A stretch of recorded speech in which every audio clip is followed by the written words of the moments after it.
欄に、再び、やってまいりました。地獄穴を気にしてみたいと思っています。地獄穴はアイヌの死生観アフンルパロと和人の伝承がブレンドされた穴への入り口を意味する洞窟のことで、北海道各地に点在する。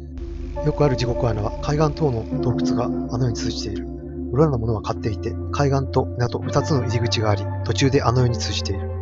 地獄穴の話は漫画日本昔話でも取り上げられた。ある日、男が死んだはずの妻にそっくりな女を見かける。ところがその女は海掛けにある洞窟の中に逃げていってしまう。男も追って洞窟の中に入っていく。だんだん洞窟の中は狭くなっていき、這うようにして進んでいった。穴を抜けると静まり返った集落に出た。そこで出会った長老に、ここはお前が来るところではないと言われる。男は一度帰ったが、女のことが忘れられず、何度もまた洞窟をくぐろうとして命を落とすという話だ。私は昨年、海岸町八幡坂付近にあった地獄穴と思われる場所に行ったが、完全に埋め立てられていた。もう一つの地獄穴があると言われる清水町の外海を空撮したところ、文系の記述に合致する穴を見つけた。なんとか崖を降りて、あそこに到達したい。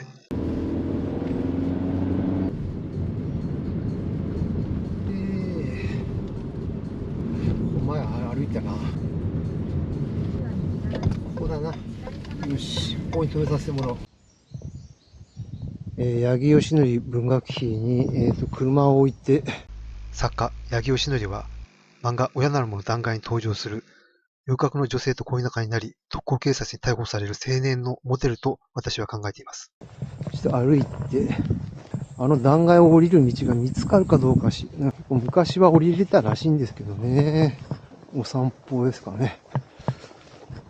仲良し広場、懐かしいな。清水町ですね。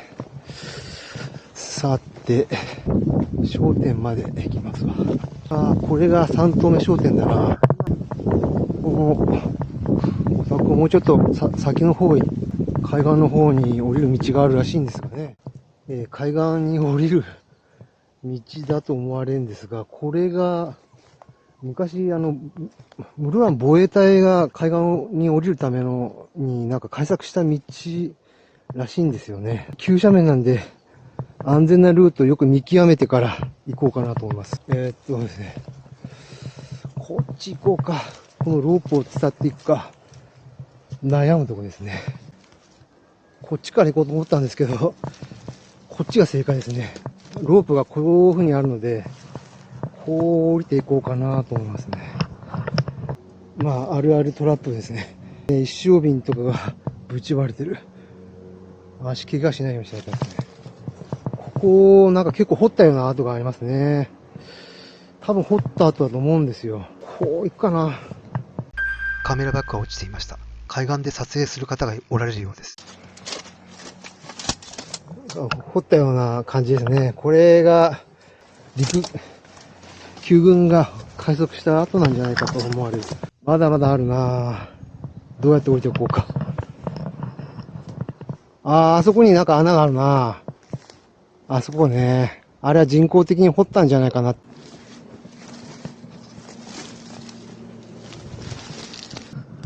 のロープでね、あとは降りていこうと。結構信頼できそうな感じです。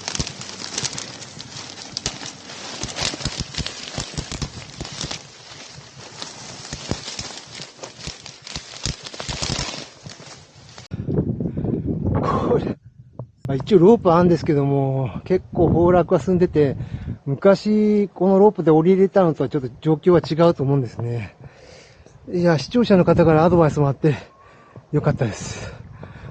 今日はですね、実は干潮で時間も限られてるので、地獄穴へ早速行こう。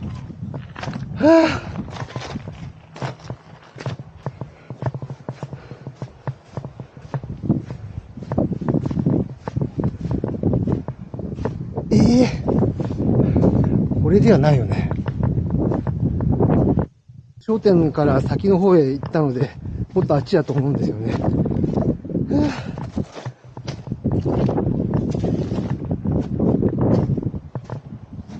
普段はここの辺りは全部海水で使ってるはずです。ちょっとヘルメットかぶった方がいいかな。そうですわ。これかな。ちょっとドローンで見た後、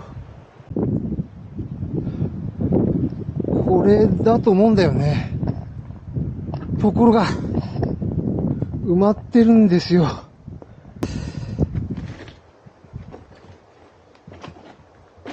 短い。崩落して埋まってるわけじゃなくて、ここがもう寸止まりで、これは会食堂なのか、人工的に開削したのか、ここが地獄穴なのか。俺はまだその時期が来てないから穴は閉ざされてるのか、それとも別の場所に地獄穴があるのか。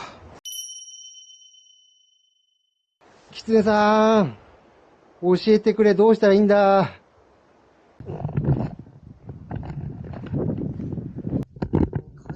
ですね、足を滑らせないように。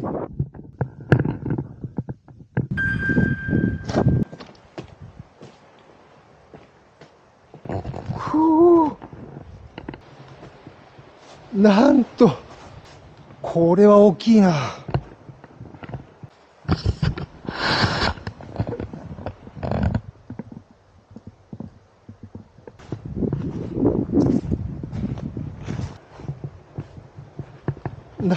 穴はさらに奥の方にありそうなんですよ。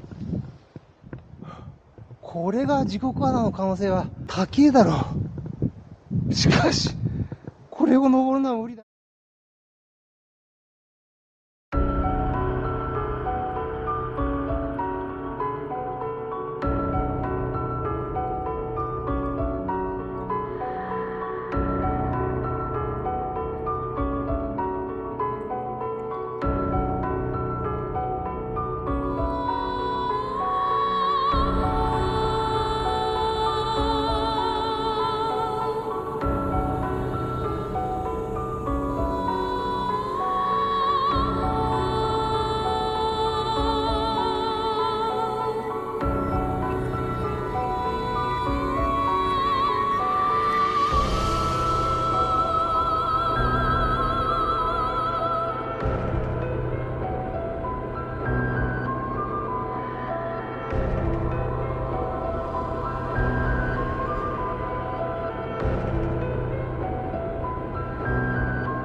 麻酔地の展望所に来ました。